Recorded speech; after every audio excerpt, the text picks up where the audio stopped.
오늘 디모데후서 성경은 사도 바울의 유서라고 할 수가 있어요. 바울 사도가 마지막을 편하게 마치는 게 아니라 감옥에서 죽임을 당합니다. 근데 감옥에서 생각할 때에 가장 간절한 소망이 있는데, 그는 교회가 바르게 서는 거고, 교회를 온전히 세우려면 교회를 지키는 목사가 서야 되니까 오늘 편지를 그 목회자를 향해 쓰고 있는 거예요. 여기 보면 본인이 죽음을 불행하거나 억울하거나 일도 그렇잖아요. 죽임을 당하고 처참하게 무너지는데 사실은 매우 기쁨으로 기다리고 있어요. 왜냐하면 하늘에 가면 나는 면류관이 준비되었다 하면서 그 하나님 만날의 그 벅찬 감동 속에서, 심지어 그 감옥이 얼마나 분위기가 안 좋냐면, 제가 그 바울의 감옥을 가봤거든요. 흙 냄새가 폐가 아프도록 한 10분 서 있는데 더 못 있겠어요. 이 습기하고 이 습습한 냉기가 겨울에 올라오는데 못 견뎌요. 근데 거기 갇혀서 죽음을 기다리는 거예요. 근데 그는 정처 없이 붙잡혀 와서 본인이 그렇게 즐기던 말씀도 없고 한 벌 위도 그것도 가꾸지 못했어요. 그거를 보내달라고 하는 편지를 마지막 당부로 남겨요. 인간의 약함들을 드러내는 부분이죠. 그럼에도 불구하고 자신이 억울하다거나 고통스럽다거나 힘이 든다거나 내가 왜 이렇게 이런 꼴을 당해야 되냐 이런 탄식 없어요. 그냥 감격에 차 있으면서 나이가 어리고 유약한 디모데에게 이 무거운 짐을 넘기는 게 너무 미안한 거예요. 그를 그리스도 안에서 내가 낳은 아들, 나의 사랑하는 자라 이러면서 지금 당부를 하는 장면이에요. 근데 당시에 교회가 참 만만치 않았던 거예요. 너무 공격을 많이 당해요. 험했던 거예요. 오늘 본문의 말씀을 대하면서 저는 그런 생각을 했어요. 지금 교회가 환란의 시기를 맞이하고 있어요. 지금 시대가. 짧은 세대 살면서 지금처럼 교회가 위험선에 서 있는 경우는 없었어요. 왜냐하면 지금 한국인들이 원불교보다도 기독교를 더 기분 나쁘게 보고 있어요. 그래서 기독교 선호도 14% 찍었습니다. 근데 유사 이래 없는 일이 벌어지고 있죠. 기독교 지도자들이 길에 나가서 소리를 질러요. 그것도 정치 메시지를 들고 나와요. 과연 이게 교회가 교회할 일인가라는 의문이 많죠. 엊그제는 종교 책들이 좀 나오는데 베스트셀러가 되는 게 뭐냐면 대형 교회의 문제를 들고 그걸 갖다 고발하는 책들이 시중에 지금 아주 대인기를 끌고 있어요. 그리고 대형 교회 목사님들이 무슨 말 하나 이걸 염탐해서 그걸 지금 유튜브로 깔고 있습니다. 안 믿는 사람들 거기 들어와서 즐기면서 욕을 쏘아요. 갈수록 교회가 유태해져요. 교회는 세상에서 예수 믿는 것 때문에 욕먹는 것은 영광이에요. 근데 뭔가 길을 잃어서 욕먹는 것은 부끄러운 일이잖아요. 그건 어쨌든 그 엄청난 고난 가운데서 디모데가 약한 사람으로서, 체력도 약하고 나이도 어리고 사람들이 이렇게 유약하니까 자꾸 이렇게 사람은 야치 보이고, 그래서 환란 있는 교회에 보내면 그 일을 수행을 못하고 쫓겨오는 그런 상황이었거든요. 그런데 이제 교회를 마지막 남길 수 있는 유일한 당신의 아들 같은 사람은 디모데밖에 없으니까 디모데에게 편지를 쏘면서 힘들 때, 가장 어려울 때 무엇을 붙들어야 되는지를 이야기하고 있는 거예요. 그러니까 이 말씀은 지금 이 시대에 우리들이 교회를 어떻게, 또 예수 믿는 고난함 가지고 힘들 때 어떻게 버티고 이겨내야 되는지를 이 본문에서 들 수가 있어요. 자, 그럼 보십시다. 8절에 뭐라고 하냐면, 내가 전한 복음대로 다윗의 씨로 죽은 자 가운데서 다시 살아나신 누구? 예수 그리스도를 뭐하래? 힘들면 주님을 기억해라. 아멘. 성도는 힘들면 탄식하고 절망하는 게 아니고 예수님을 돌아보는 거예요. 주님 어디 계십니까? 예수님 어디 계십니까? 세상의 험난한 길을 걸으시고 다시 살아나신 주님 어디 계십니까? 주님이 살고 주님이 지고 가신 십자가를 돌아보고 주님이 부활하심을 다시 돌아보면서 그 부활의 주님을 기억해라는 거예요. 이게 목자로서 교회로서 살아가는 방법이라는 거예요. 여러분 인정하십니까? 세상에 어디도 희망이 없어요. 우리 부활하신 예수님을 기억하면 살 힘이 생기는 거예요. 이건 사도 바울이 스스로의 고백도 될 뿐만 아니라 디모데가 약할지라도, 너는 몸이 약할지라도 부활하신 예수님을 생각하고 그분을 기억해. 그러면 너 사는 거야. 이 사명도 거기서 감당할 힘이 주는 거야. 이걸 지금 다짐하고 있는 거죠. 놀라운 것은 오직 하나님의 교회를 세우는 것에만 사도 바울은 일생의 모든 에너지를 다 쏟아요. 하나님의 사람이죠. 우리 성도님들이 우리 함께 가야 할 길이 그 길임을 믿으세요. 모든 이 땅에 있는 지상의 교회는 예수 그리스도의 향기가 나와야 되면, 어떤 힘이 자랑거리가 아닙니다. 예수님이 자랑이 돼야 됩니다. 우리가 이 고난한 세상을 살면서 오직 우리 교회가, 우리가 섬기는 신앙이 예수님만을 붙들고 예수님만을 전하고 예수님만을 자랑하는 그런 교회 되기를 기도하십시오. 그 다음에 9절에 보면 복음으로 인하여서입니다. 복음 때문에 내가 주인과 같이 매였는데, 이 매임이 원어로 가면 쇠사슬로 묶였다 뜻이고요. 사실은 바울이 우리는 이렇게 나무로 이렇게 싼 착고에 걸릴 것 같은 그런 성경 내용이 많은데 여기서는 쇠사슬에 묶였다라고 나와요. 이게 가장 힘들게 엮여 있는 상태예요. 체력적으로 육체적으로 무척 어려운 거죠. 자, 그러면서 매는 데까지 내 고난을 지금 받고 있다. 극한 고난 속에 내가 있다. 근데 말이지, 이게 문제가 아니야. 밖에서는 무슨 생각하냐면, 야, 바울 선생이 저 감옥에 들어가서 저 죽어보면 끝나지 않아, 이런 생각을 한단 말입니다. 약하니까. 근데 염려 마. 뭐는 하나님의 말씀은 매이지 아니했어. 아멘. 내가 매여 있어도 그 문제 안 돼. 우리 예수님의 생명의 복음은 절대 멈출 수 없어. 세상이 아무리 욕을 하고 세상에 누가 우리를 짓밟아도 걱정 마. 예수님의 복음은 살아있다. 우리 예수님도 부활하셨다. 이것이 우리의 능력인 거예요. 아멘 드시어요. 자, 그러면서 10절 보면 그러므로 같이 읽읍시다. 내가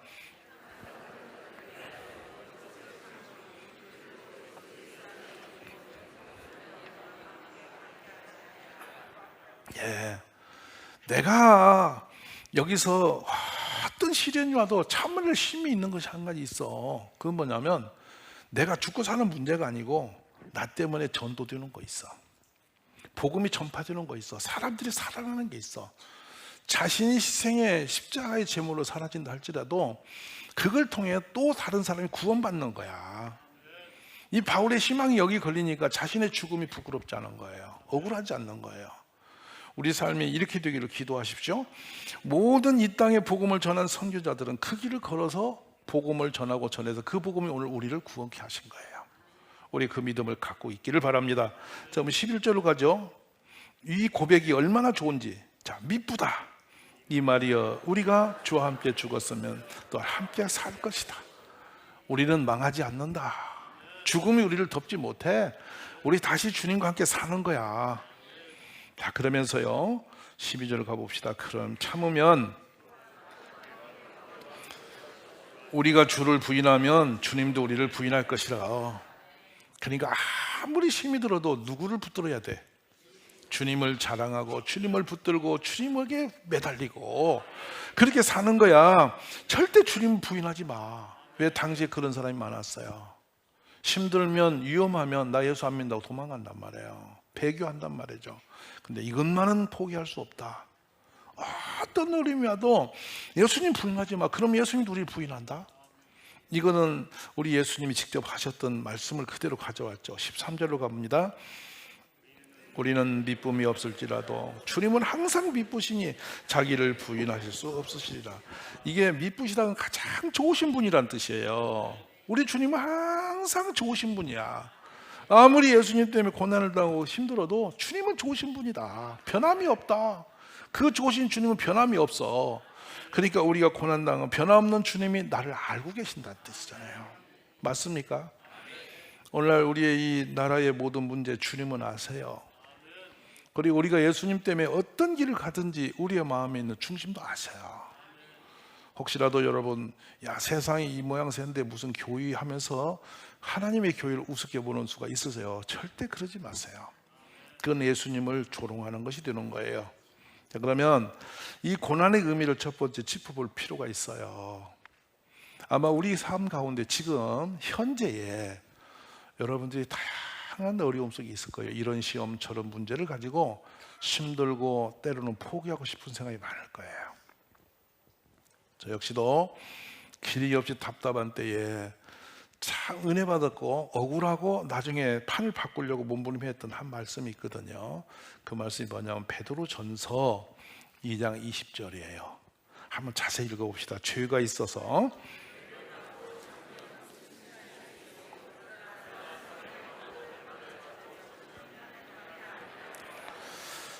저는 이 말씀 때문에 참 힘들었어요.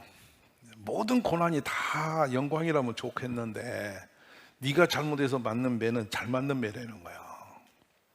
네가 잘못해서 당하는 고난은 지당하니 당할 것이니까 말도 하지 말해.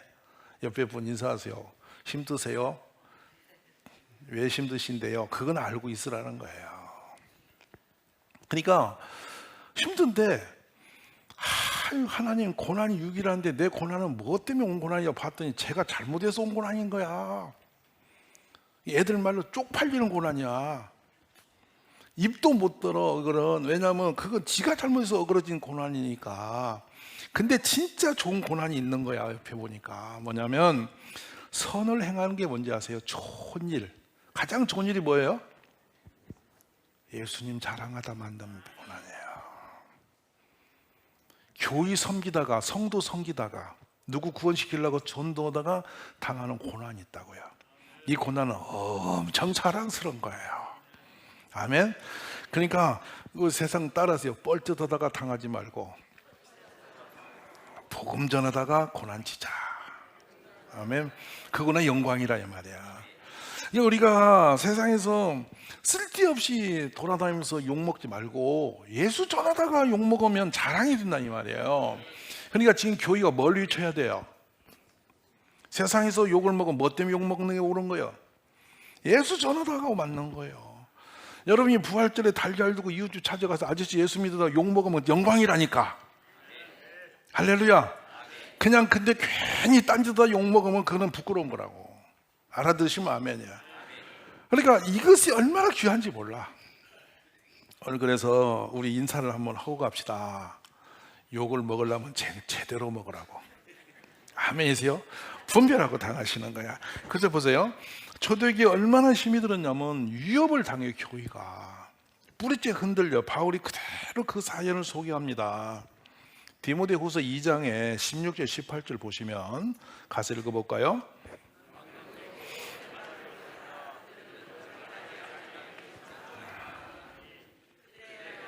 악성 종양 같아서 퍼져나가나니 그 중에 호메네오와 빌레도가 있느니라. 진리에 관하여는 그들이 그릇되었나니 부활이 이미 지나갔다므로 어떤 사람들의 믿음을 무너뜨리느니라. 성도들이 흔들린다는 거예요. 세대가 이렇게 되면. 근데 지금도 교인들이 예수님 때문에 흔들리는 게 아니에요. 교회가 욕먹는 것이 예수님 때문에 욕먹는 게 아니라고. 그랬으면 좋겠는데 그렇게 안 된 거라고. 괜히 이 말 저 말 옳지 않은 말 끌어다가 붙여가지고 욕먹고 돌 맞는 거예요. 근데 여기 나와는 이제 후메네오라든지 빌레도라는 사람 이름까지 거론해요. 얼마나 힘들었으면 사람은 이름을 허겄어. 우리가 사람이 안 그럽니까? 누구에게 상처를 받아도 그냥 그때 그랬 이렇게 넘어가는 그 아픔이 있고요. 이름을 찍어서 말하는 경우가 있어요. 이름을 찍는 경우는 어떻다는 거야? 어떤 분이 와서 그래요. 남편 흉을 보면서 그 인간이라 하다가 그 이름을 대더라고. 그 인간 그 제가 이름은 여기서 소개 못 하겠고 얼마나 한이 맺혔으면 이름을 끌어다 붙이면서 인간이 아니다고 말하겠어. 그래 참 기가 차잖아요. 그러니까 그냥 우리 집이 힘들어요. 이것은 보통 힘들어 가는 말이거든요. 근데 그 인간 그 아무개가 이렇게 나오면 심각한 거야. 거기다 집사까지 붙이면 더 무서운 거고. 이렇게 온단 말이에요. 그러니까 여기 보면은 가슴 저린 거예요. 뭐라고 했냐면 여기 후메네와 빌레도가 뭐라고 소리를 내고 다 사람들 흔들었냐면 부활이 어딨냐. 부활은 과거형이야. 앞으로 그런 일 꿈에도 없어. 헛소리 하지 마. 절대 그런 소리 믿지 마 하면서 헛된 소식을 계속 날리는 거예요. 그러니까 이 말을 듣고 성도들이 그러면 그렇지 죽으면 그만이지 무슨 부활이냐 이러고 이제 바울이 한 거 잘못다고 대드는 거예요. 그렇게 교회를 떠나는 거예요. 그러니까 교회를 지키는 게 너무 어려웠다는 거예요. 이 말씀하면서 그 당시에 세상이 또 얼마나 교회를 힘들게 했는지를 디모데후서 3장에서 이야기하시거든요. 3장 1절에서 5절을 한번 읽어봅시다. 자, 시작.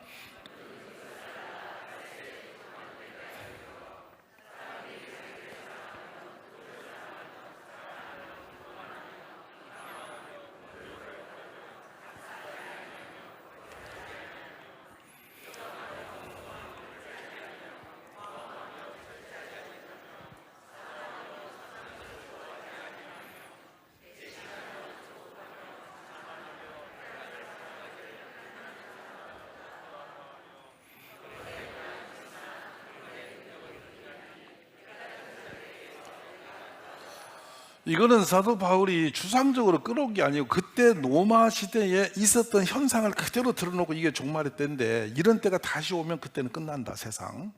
이러면서 우리에게 그때를 잘 알고 그때가 올 거니까 깨어 있으라는 거예요. 근데 그거 보세요. 사람들이 누구를 사랑한대요? 방향을 잃어서 자기를 사랑하는 거예요. 사랑은 원래 주는 거고 흘러가는 거고 이웃을 붙여 사랑하는 것이지 자기 사랑하는 것은 그는 잘못된 사랑입니다. 자기 애착을 갖는 거는. 사랑은 항상 이웃이에요. 남이에요. 그리고 하나님이에요. 맞습니까? 근데 지금 잘못 갔어요. 방향을 잃어버렸어요. 그리고 뭘 또 사랑하는데 두 번째로? 잘 보세요. 두 번째 사랑이 뭐예요? 그러니까 여기서 우리가 걸리는 거예요. 그러니까 이렇게 하세요. 사랑은 내가 받는 게 아니라 주는 거라고. 맞으시면 아멘. 근데 희한한 거는 사랑하는 사람이 행복할까 사랑받는 사람이 행복할까예요. 이거를 철든 사람만 아는 거거든요. 사랑받는 게 좋은 줄 알고 여보 나 사랑해. 그 여자 안 불행한 여자예요. 그거 묻는 거 아니에요. 사랑은 그냥 느끼는 거예요. 맞으시면 아멘. 머리 잘리고 갖고 여보 변한 거 없어. 그거 바보짓 하지 마. 모르면 열받잖아. 말하는 거 그냥 모른 척 사는 거야. 사랑은 항상 뭐냐 받는 측에서 느끼는 거예요. 아멘이세요? 그러니까 주는 사람은 주면서 불행한 게 아니고 사랑을 받는 사람보다 훨씬 몇 배가 행복한 거예요. 자 볼까요? 엄마가 아이를 사랑할 때에 제가 제일 온전한 사랑이 그쪽에서 이 얘기 드리니까 이해를 하세요. 아이를 사랑할 때에 아이가 막 눈 뜨고 엄마를 조금 알아보고 낯가림하면서 막 깔깔 웃어주고 막 말 배우면서 했을 때 무슨 말인지 모르지만 애가 말소리 낼 때 엄마는 까무러지게 좋거든. 근데 그 알을 보는 엄마가 행복할까? 그 까불이 그 누워있는 애가 행복할까? 행복을 누가 느끼죠? 엄마가 느껴. 아빠는 모르지. 그렇게 사는 거지. 이거 기가 막힌 얘기예요, 여러분. 근데 지금 세상이 뒤집어지면 자기를 지가 사랑한대. 에고이즘이에요. 무서운 형벌이에요. 그런 인간하고 같이 살면 세상이 고통스러워. 저 존대로 하거든요. 저 좋다고 술 먹고 저 좋다고 노래 부르고 저 좋다고 춤추고 저 좋다고 돌아다니고 저 좋다고 죄 짓고 이래요. 그게 에고이즘이에요. 자기 사랑하는 사람이 가는 길이에요. 이웃을 사랑하면 정리가 돼요, 세상에. 내가 이렇게 하면 얼마나 힘들까? 내가 이러면 얼마나 행복할까? 그걸 알아서 이웃이 좋게 가족이 좋은 쪽으로 자꾸 삶의 방향을 바꾸거든요. 누가 좋아지겠어요? 사랑하는 사람이 좋아지는 거예요. 근데 말세가 되면 자기 쪽으로 돌린다는 거예요. 돈을 사랑한다는 거예요. 돈을 사랑하면 부모도 없어요. 형제도 없어요. 그냥 내가 돈을 움켜쥐는 것만 보는 거예요. 그래서 세상 끝나죠. 그게 종말입니다. 바로 가면 자랑이래요. 온 썩은 거 다 자랑하고 남한테 가서 그걸 들쳐가지고 사람 시험 들게 한다는 거예요. 그 다음에 교만해요. 교만하고 비방해요. 요즘에 여러분 이 모든 정보를 보세요. 스무드상이나 세상을 유튜브나 보시면 누구를 칭찬하는 것이 총처럼 없고 다 누구를 헐뜯고 정치인을 헐뜯고 뭘 헐뜯고 난리법석이에요. 이것이 종말이라는 거예요. 그 다음에 부모를 거역해요. 근데 좀 무섭죠. 부모님이 부모로서 인정받지 못하는 세대 삽니다. 그리고 온 세상에 감사가 없어져 버려요. 무섭죠. 오늘 여러분 어디 가든지 감사함이 있기를 바랍니다. 그리고 거룩하지 못하고 무정하고 원통함도 풀지 않고 한 번 꼬이면 끝까지 가는 거야. 네가 죽자 나가 죽자 이런 거예요. 무섭잖아요. 혹시 오늘 한번 움켜보자, 너 한번 죽어봐라 하고 버티는 사람 계시거든. 손 드시고 자수하세요. 그게 종말에 사는 사람의 모습이에요. 털어내시고 잊어버리고 용서하시기 바랍니다. 그리고 모함하며 절제하지 못하며 사나우며 선한 것을 좋아하지 아니하며 배신하며 조급하며 자만하며 쾌락을 사랑하기를 하나님 사랑보다 더하며, 이게 수없이 걸려든 문제들입니다. 근데 여기서 우리가 그렇습니다. 쾌락이 얼마나 사람들을 무너뜨린지 모릅니다. 그리고 경건의 모양은 있으나 경건의 능력을 부인한대. 이게 우리 끝이 나는 거예요. 자, 그러면서 이 같은 사람들에서 너는 돌아서라. 우리 성도는 그런 사람과 어울리면 안 된다. 근데 로마 제국이 도덕적으로 얼마나 붕괴됐냐면요, 황제 네로가 제 54년에서 68년까지 했거든요. 그 짧은 시간이에요. 잔인함과 방탕이 어마무시했어요. 귀족들이 향락은 끝을 향했고요, 가난한 자들은 정말 길에서 이 목숨에 파리 목숨처럼 잡혀 보는 시대가 있었어요. 근데 그 당시는 아버지의 권위가 사정없이 뭉거집니다. 그리고 이혼과 불륜이 줄을 탔어요. 얼마나 로마가 부패하고 음란해졌냐면요, 아들이 누구인지를 몰랐습니다. 이제 자기 부인이 낳은 애가 자기 건지 누구 건지를 모르는 시대예요. 끔찍하죠. 그래서 로마의 귀족들이 자기 며느리만큼은 그런 길은 쓸 수 없다 그래서 골라온 곳이 숨어 사는 기독교인 딸들을 데려가서 그 집에 딸이 들어와서, 며느리가 들어와서 애기 나면 엄마가 애한테 젖먹이면서 복음을 전해버려가지고 귀족들 집이 복음이 들어가는 통로가 됐던 거예요. 무슨 말 아세요?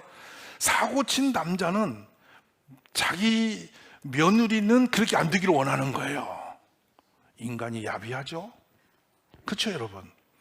그래서 이 로마가 복음으로 들어가는 통로가 그 음란하기 때문에 복음이 그리 치고 들어가는 거야.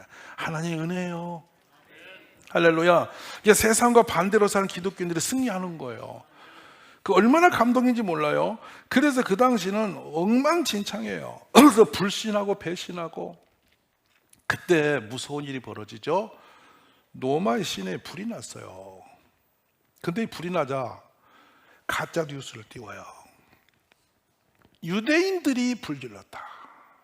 그래가 이 가짜 뉴스를 황실에서 뿌리니까 전 국민이 믿는 거야. 그래서 유대인만 만나면 다 쳐 죽이는 거예요. 그게 영화로 나온 허바디스의 역사예요. 그러니까 패를 지어서 힘센 집권자가 거짓 뉴스를 뿌려버리니까 국민들이 전부 정신을 잃어버린 거예요. 그걸 가짜 뉴스를 사실로 믿고 그냥 길에 나가서 유대인을 다 쳐 죽이는 일이 벌어진 거예요. 그리고 정치를 포장하기 위해서 이걸 커버하려면 가짜 뉴스를 퍼뜨려서 자신이 거기에 피해자처럼 이렇게 딱 숨습니다. 그러니까 악한 대로도 위대한 황제로 들려받아요. 이렇게 해서 가짜 뉴스 속에 숨어서. 이 사회가 마지막 때 되면 그런 일이 일어나는 걸 믿으셔야 돼요. 근데 교회 성도들마저도 거기에 휘말린단 말이에요. 근데 여러분, 교회는 경건한 곳이에요. 거룩한 곳이에요. 오직 예수님만 자랑하는 곳이에요. 아멘. 여기는 구원만 하는 곳이에요. 세상에 휘둘리지 않기를 주의 이름으로 축복합니다. 그리고 나가서 그 틈을 타고 가짜 선생들이 돌아다녔어요. 디모데후서 3장 6, 7절을 읽어봅시다. 그들 중에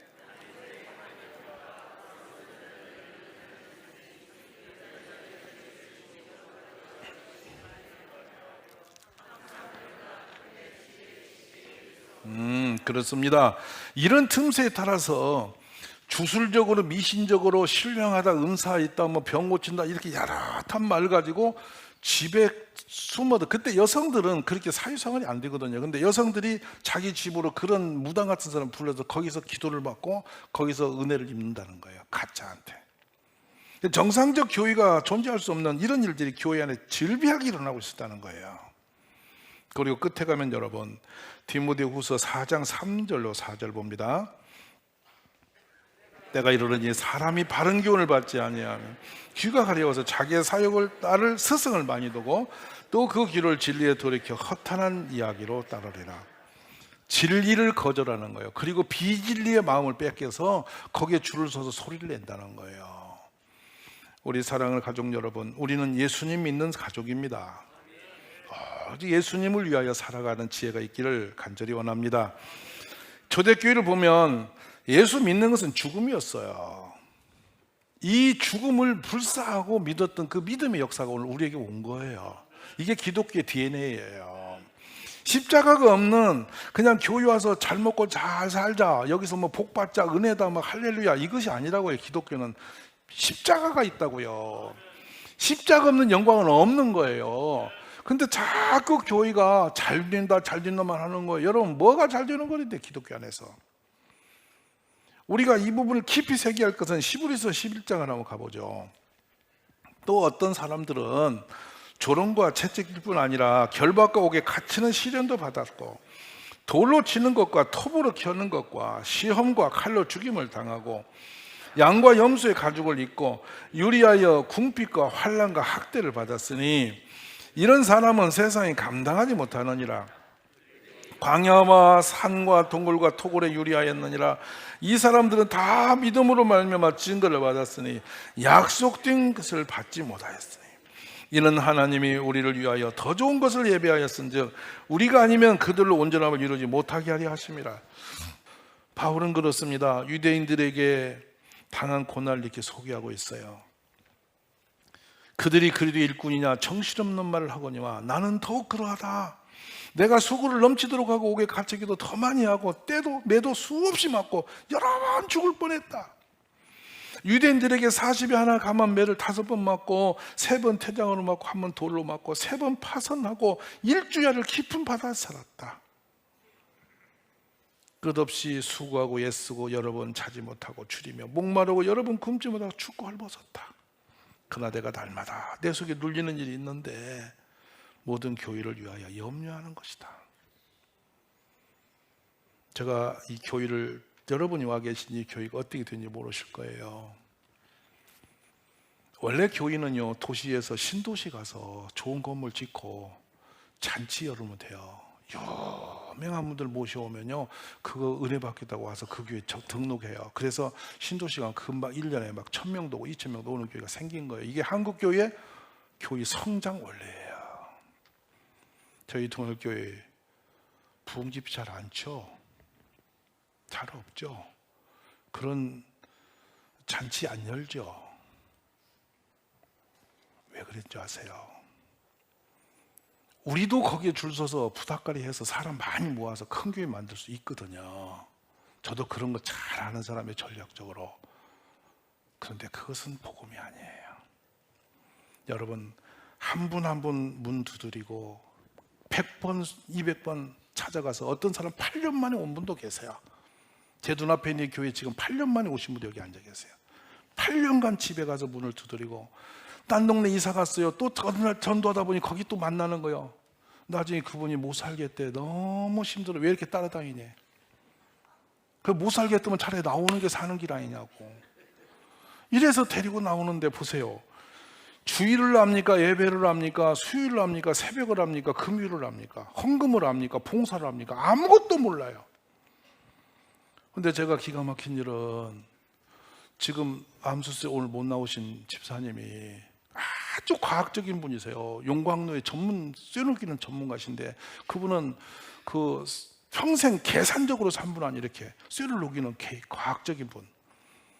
교회에 제 설교를 듣고 나가면 제 어깨를 툭 치면서 오늘 설법 괜찮으시오. 설법은 원래 스님한테 하는 거예요. 근데 인사를 또 이렇게 하고 가는 거예요. 와, 그 저도 같이 해야 돼요. 왜 안 하면 또 문화적인 충돌이 오니까. 아이고, 예, 안녕하십니까 성도님. 어느 날 와갖고 저한테 논리적이지 않게 설교를 했다고. 그게 뭐냐면 어떻게 처녀가 얘기 나느냐고 그런 말을 왜 사기치냐고 저한테 덤비들어요. 그분이 어느 날 시험 들었어요. 거짓말을 목사가 한다고. 성경 들으니까 다 거짓말이냐. 그래서 거짓말하는 데 왜 가냐고 안 나오다가 3년 만에 집에서 이 수면 장애가 왔는데 2달, 3달이 가도 잠을 못 자. 눈이 토끼 눈이 피가 다 터져가지고 죽을 지경인데 약을 먹어도 자다 깨고 자다 깨고 이거 그래서 별짓을 다 해도 안 되는데 혹시 그 산골에 교회를 가볼까? 이 생각이 그때 들더라는 거야. 그리고 와서 기도를 받았어요. 그게 난생 처음으로 그분이 기도 받는 거예요. 근데 놀라운 일이 벌어졌죠. 그날 가서 주무셨다는 거예요. 잠이 오는 것 때문에 예수님을 믿은 거야. 그리고 교회를 새벽 기도까지 빠지지 않고 오셔서 여기 정원수를 다 차르면서 늘 콧노래를 부르고 다니고 1년 동안 제가 부른 찬송 곡을 가을에 싹 정리해서 금년에 부른 찬송을 이거 불렀다고 갖다 저한테 알려주는 분이에요. 얼마나 과학적이십니까? 그리고 예배 시간에 설교를 몇 분 했다까지 계산하시는 분이시라고. 그렇게 하면서 교회를 다니면 믿음이 엄청나게 좋아지시는 거예요. 그러더니 나중에 시원찮은 사람 만나면 그분이 꾸짖습니다. 예수를 그렇게 믿냐고.